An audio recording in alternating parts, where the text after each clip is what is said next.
Good afternoon, everyone. I have to tell you, when I came in today and I saw on your screen the first two lines of today's first reading, when a sieve is shaken, the husks appear. So do one's faults when one speaks. It's not an easy entrance. So I will do my best. The first thing I need to do is to thank each and every one of you for what you have done for Catholic Charities over the years. This parish has been vital to our appeal. You are, in fact, the engine that makes it work. And without the appeal, most of the work that we do at Catholic Charities would not be available. You know, each year we tell you that we are hope for families. Help us give hope in all seasons. And last week when I was thinking about this, I thought, how does one define hope? You and I know what it is when it comes to us. We know it's a theological virtue. But how do you define it? How do you show that, in fact, that's what we are doing? Last year, my friends, we serviced over 125,000 people in the 8 counties of Western New York. Think of it. In the middle of a pandemic, when so many things were being shut down, we continued and serviced 125,000 people.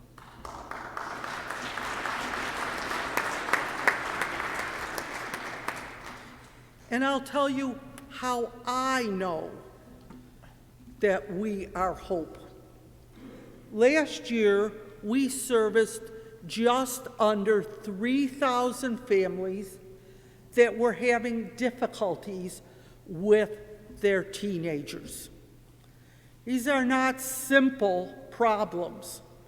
They are issues of children, although I think of them as kids.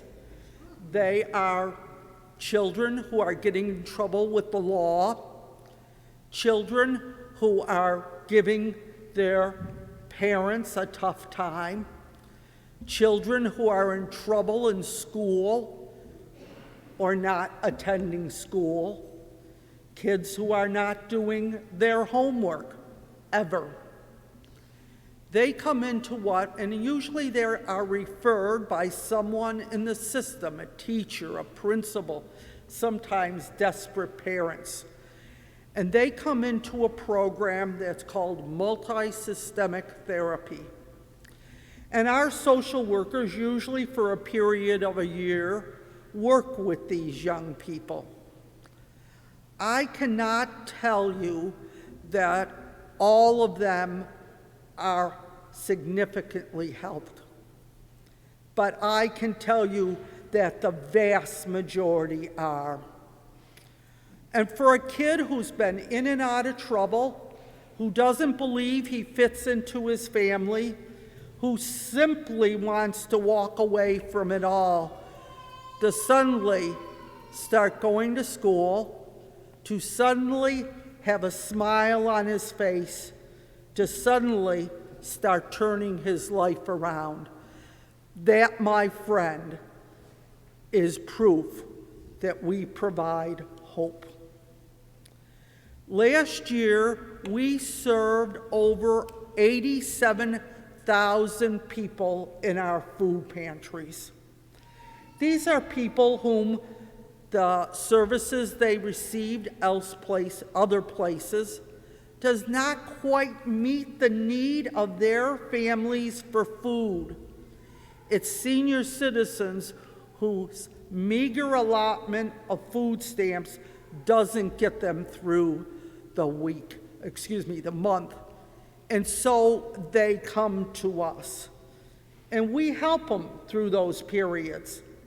And at the big holidays, we see to it that they can have the food to celebrate those holidays, and at Christmas, some gifts for the children.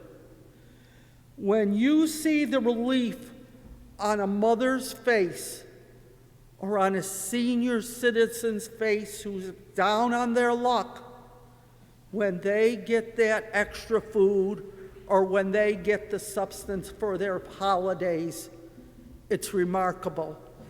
And that, my friend, to me, is a sign that, yes, we give hope. We have a number, I think we serviced last year 1,100 young people who had dropped out of high school or been sort of tossed out. And sometimes they come to us themselves, but more likely it's a parent who doesn't know what to do. Well, a few years ago, there was a girl, I'd say 19, 20, who came into our program. And we have a Job Force Ready program. And usually the way we start is through a high school equivalency degree. Many of these kids have never gotten beyond 9th grade. Some of them are illiterate. And they come to us and we work with them to get their high school degree. But that's not enough. There's the next step of what do they do? And so we work with them on such things like job readiness. This young girl, her interest was to be a receptionist. And so we worked with her for those school skills. Now, when she first came to us, my God, was she sullen. Her head was down, she sort of slumped. She didn't want to be with us. Her mother wanted her to be with us. We got her through these skills to be a receptionist. And then we worked with her on how to do an interview. Imagine you've been in that type of situation and you have to interview for a job. A little overwhelming. So we found a couple of employers who were interested. After the first interview, she was hired. She loves her job. And what's more important to me is the employer just loves her. I see her occasionally now. She's standing tall. Her head is up. She knows that she has some value and some ability. She's proud of her job. She's still living at home with her mother. She helps her mother with the younger children, and she helps her mother financially. My friends, that is hope.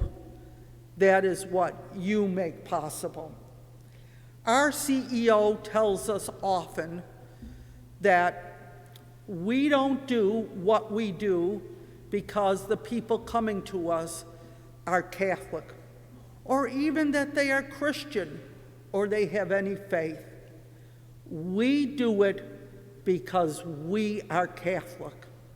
Because someplace in our life, we discovered the intense love of Jesus for each and every one of us.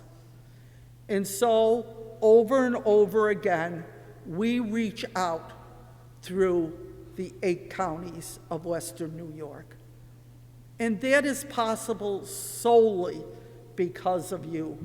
I cannot stand up in here and say we, but believe me, that we is all of us who reach out through the work of Catholic Charities to those who are suffering in Western New York. I was very surprised when I was notified that I was to talk here. And part of that is because I have a devotion to the patron of this parish. Approximately a millennium and a half ago, the Roman Empire was in decline. There was starvation in Rome. There was illness in Rome. There was people in despair in Rome. and they looked for a middle-aged man. Well, he probably was considered old then, but I would consider him middle-aged. His name was Gregory. You and I know him as Gregory the Great, and he is the patron of this parish. Every resource that he could get his hands onto, every bit of hope and energy that he could spread forth, he did for the people of Rome and Sicily and all of southern Italy. My friends, you stand on his shoulders. He is your patron, and we ask you to continue through your donations to Catholic Charities of the wonderful work of reaching out to those who are suffering. Thank you for all that you have done for us. St. Gregory the Great, pray for us. St. Gregory the Great, pray for Catholic Charities.